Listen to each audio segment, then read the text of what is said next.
కేసులు పెట్టించుకోవడానికి మీకు ఓట్లు వేసామా అని బాధపడతా ఉన్నాం. ముఖ్యమంత్రి గారు చాలించండి, గౌరవం దక్కించుకోండి,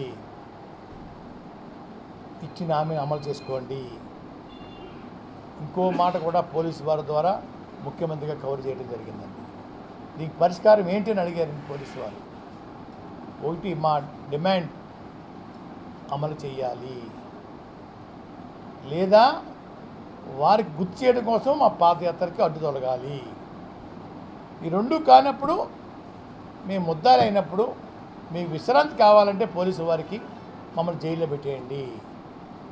ఎవ్వరూ అడ్డుకోరు మిమ్మల్ని, మేము కూడా అడ్డుకోము. ముఖ్యమంత్రి గారిలాగా ప్రొసీడింగ్స్ మీద స్టే తెచ్చుకోవడం, బెయిల్ తెచ్చుకోవడం, వాటి కోసం కోర్టు చుట్టూ తిరగవండి. అధికారం చట్టం మీ చేతిలో ఉంది కాబట్టి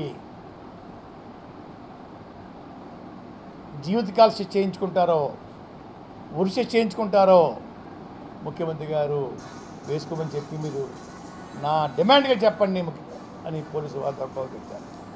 ఆ కవర్ కూడా మా 3 సూచనలు కూడా వినమన్నట్టు నడుస్తూ ఉన్నారు. గుడ్డోడు కింద నటిస్తూ ఉన్నారు. కనపడినట్టుగా వినబడినట్టుగా నటన మాత్రం బాగా నేర్చుకున్నారు. పోలీసు వారికి రోజు ఇదే, మాకు వారికి ఇదే జరుగుతూ ఉంది.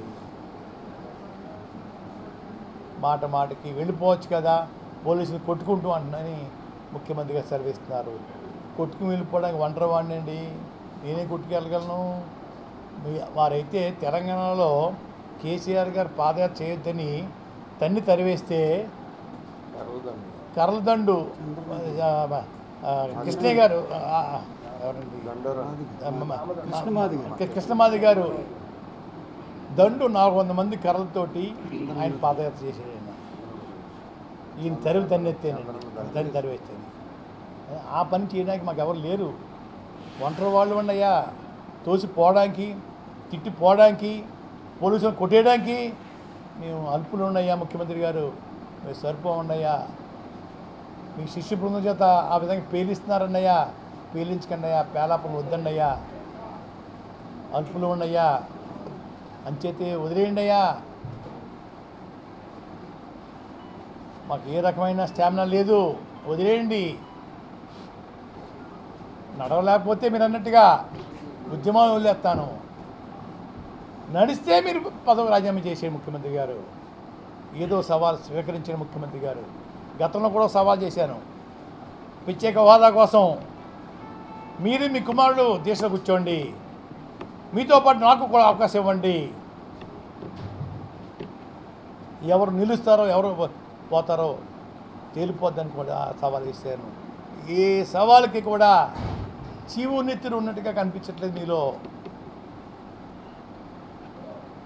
చీవు నెత్తురు లేకపోతే కొంచెం పెట్టించుకోండి, హాస్పిటల్కి వెళ్ళి దయించి ఇచ్చిన హామీని అమలు చేయండి ముఖ్యమంత్రి గారు.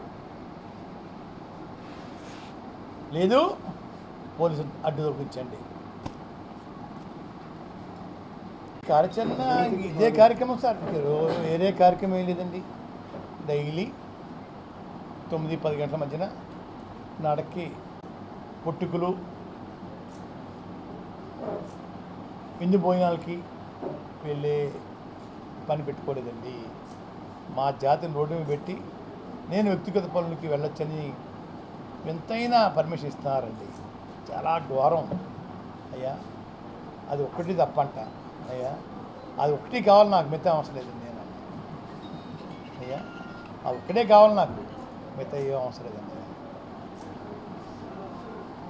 ఆ పెద్ద ఆఫీసర్లు కూడా పోలీసు వారిని ఉండొద్దని నేను బతిమాలుతున్నానండి. వారిని చూసి సిగ్గుపడుతున్నాను నేను.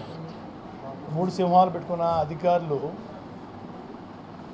బొమ్మలు పెట్టుకున్న అధికారులు బంధుదుడి కాపలాగా, బంధుదుడిలో మేమున్నాం, మా కాపలాదారులు వాళ్ళు అయిపోయారండి.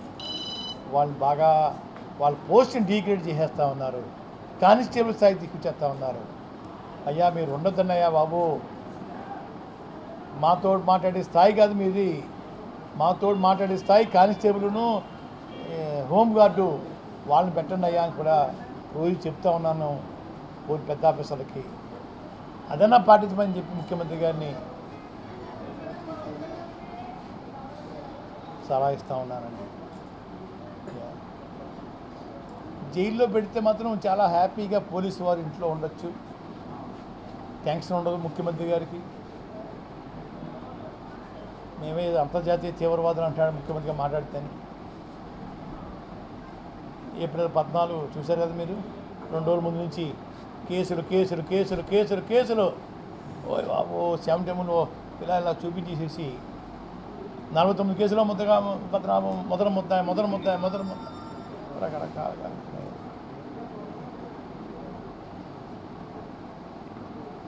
అన్నిటికీ సిద్ధపడిపోయామండి. ముఖ్యమంత్రి గారు జైలు పంపిస్తే మీ పరిపాలన చూసి సంతోషిస్తూ ఉండయా ముఖ్యమంత్రి గారు. మీ పోలీసు వారికి రెస్ట్ దొరుకుతుందన్నయ్యా. అందులో పాపం లేడీ పోలీసు ఉన్నారు, పాపం నరకం అనిపిస్తున్నారు. తిండి తెప్పులు లేవు, బాత్రూమ్ లేవు, లెటర్స్ లేవు, కూర్చున్న చోటు లేదు వాళ్ళకి. అయ్యా మీరు మాత్రం ఇంద్రభవనంలో కూర్చొని సుఖాలు అనుభవిస్తూ ఉన్నారు.